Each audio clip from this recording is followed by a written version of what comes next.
elime gudayla, öz yarını sayla, diseler saylardım seni.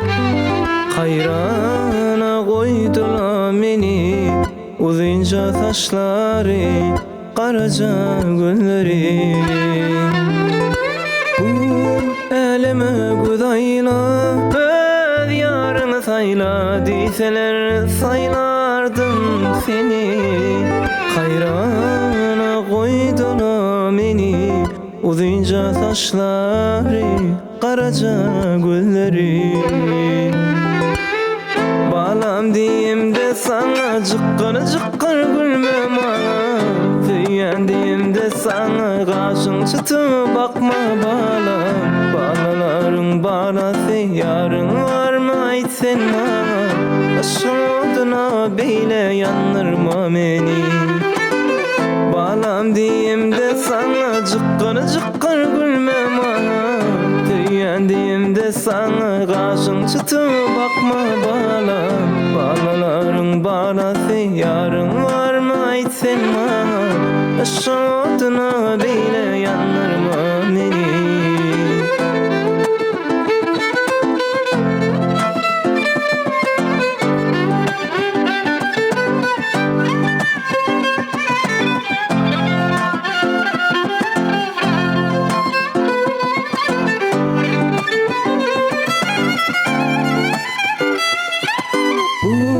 Elime gudayla, öz yarını sayla, diseler saylardım seni. Hayrana koydula meni, uzunca saçları, karaca gülleri. Bu elime gudayla, öz yarını sayla, diseler saylardım seni. Hayrana koydula meni, uzunca saçları, karaca gülleri.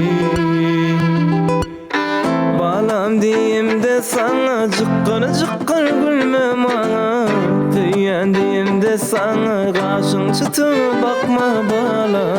Balaların balası yarın var mı ait sen bana, Başım oduna beyle yanırma beni.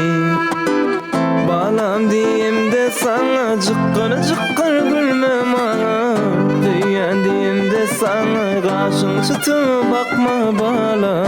Balaların balası yarın var mı ait sen bana, Başım oduna beyle yanırma